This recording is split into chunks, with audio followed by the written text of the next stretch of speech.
মধ্যরাতের আকাশ, চারিদিকে শুনশান পরিবেশ। ফাঁকা রাস্তা দিয়ে এগিয়ে চলেছে বিনোদের গাড়ি। রাতের শেষ ট্রিপ শেষ করে সে বাড়ি ফিরছে। হঠাৎ করেই জঙ্গলের মধ্যে বিনোদের গাড়ি থেমে যায়। সে বুঝতে পারল গাড়ি খারাপ হয়ে গেছে। তাই সে গাড়ি থেকে নেমে এদিক ওদিক দেখতে থাকলো। এই শুনশান ফাঁকা জঙ্গলে সে কাউকেই, এমনকি কোনো ঘরবাড়িও দেখতে পেল না।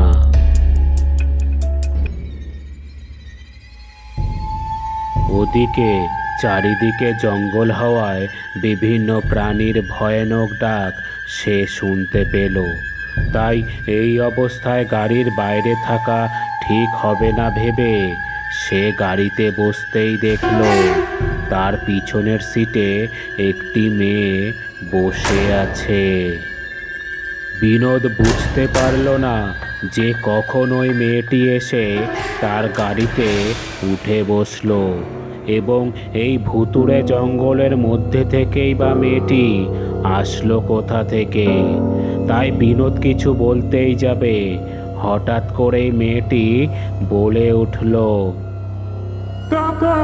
আমার বাড়ি কিছুটা সামনে, আমাকে আমার বাড়ির কাছে নামিয়ে প্লিজ।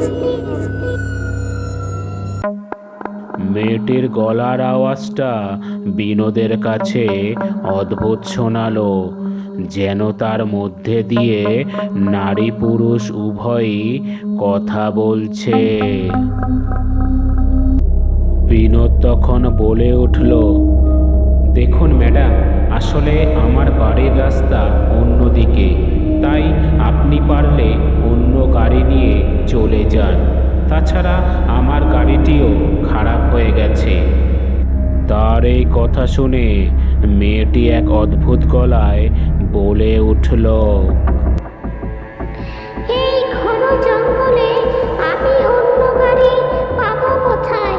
তাছাড়া আপনার গাড়ি তো ঠিকই আছে, গাড়িতে তো কোনো সমস্যাই হয়নি। আপনি গাড়ি স্টার্ট করুন দাদা।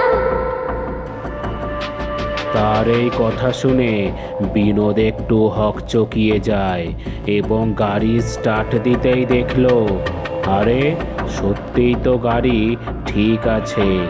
তাই আর বেশি কথা না বলে বিনোদ গাড়ি চালাতে শুরু করলো।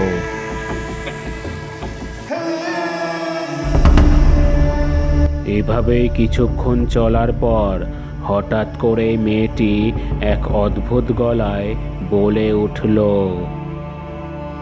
এত রাতে এই জঙ্গলের মধ্যে দিয়ে আপনি কোথায় যাচ্ছিলেন? আপনি কি এই জঙ্গলের ভয়ানক ইতিহাস জানেন না? এখানে সন্ধ্যের পর কেউ আর আসার সাহস পায় না। তার এই কথা শুনে বিনোদের একটু ভয় লাগতে শুরু করলো।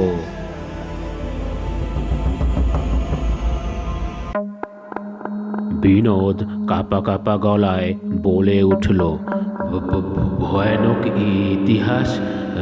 কি সেই ভয়ানক ইতিহাস? উত্তরে মেয়েটি বলে উঠল, আজ থেকে ঠিক 5 বছর আগে একটি মেয়ে তার অফিস থেকে একটি ক্যাবে করে বাড়ি ফিরছিল।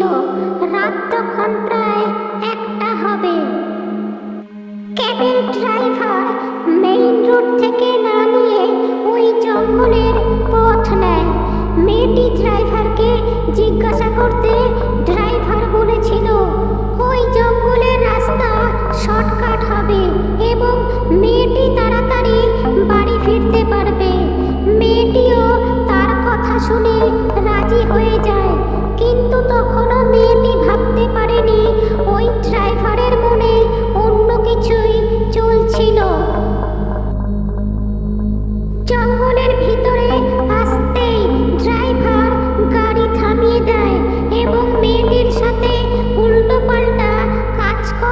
চেষ্টা করতে থাকে। মেয়েটি ভয়ে তার হাত থেকে বাঁচার জন্য গাড়ি থেকে নেমে জঙ্গলের মধ্যে দিয়ে পালাতে শুরু করার চেষ্টা করে, কিন্তু ড্রাইভারটি মেয়েটিকে ধরে ফেলে এবং প্রথমে মেয়েটির সাথে বাজে কাজ করে এবং তারপর পুলিশের হাতে ধরা পড়ার ভয়ে মেয়েটিকে নৃশংসভাবে মেরে ওই জঙ্গলের মধ্যে পুঁতে দেয়। তারপর থেকেই ওই জঙ্গলের মধ্যে দিয়ে রাতের বেলায় কোনো গাড়ি আসলে মেয়েটির আত্মা তাদের নৃশংসভাবে মেরে ফেলে। মেয়েটির এই কথা শুনে বিনোদের মনে ভয় লাগতে শুরু করলো। তার মনে পড়ে গেল সে কোথাও যেন এই সব ঘটনার কথা শুনেছে। ওই জঙ্গলে অনেক ক্যাব ড্রাইভারের মৃতদেহ পাওয়া গেছে, এই বিষয়ে সে নিউজ পেপারে পড়েছে। ওই ঘটনাটি মনে পড়ায় বিনোদের শিরদাঁড়া দিয়ে এক ঠান্ডা স্রোত নেমে যায়। সে ভয়ে ভয়ে মেয়েটিকে জিজ্ঞাসা করলো, আপনি এই সব কথা জানলেন কি করে? বিনোদের এই কথা শুনে মেয়েটি এক বিকট হাসি হাসতে থাকলো।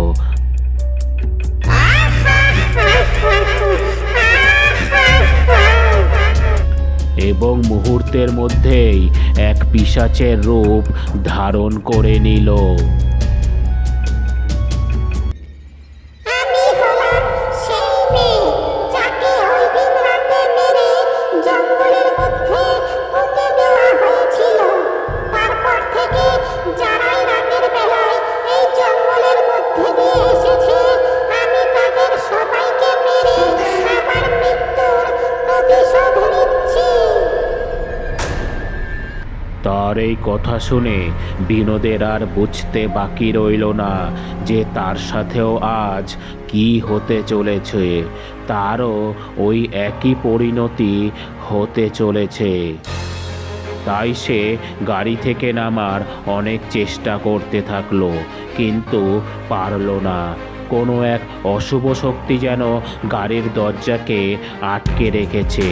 সে কিছুতেই গাড়ির দরজা খুলতে পারছিল না। হঠাৎ করে মেয়েটি তার কাছে আসতে শুরু করলো এবং বিনোদের এক ভয়ার্ত চিৎকারে সব কিছুই যেন শান্ত হয়ে গেল।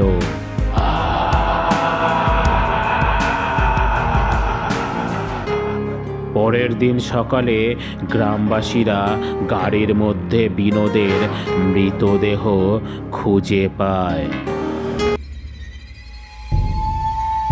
কে আপনি? আপনি এই গাড়ির মধ্যে আসলেন কি করে?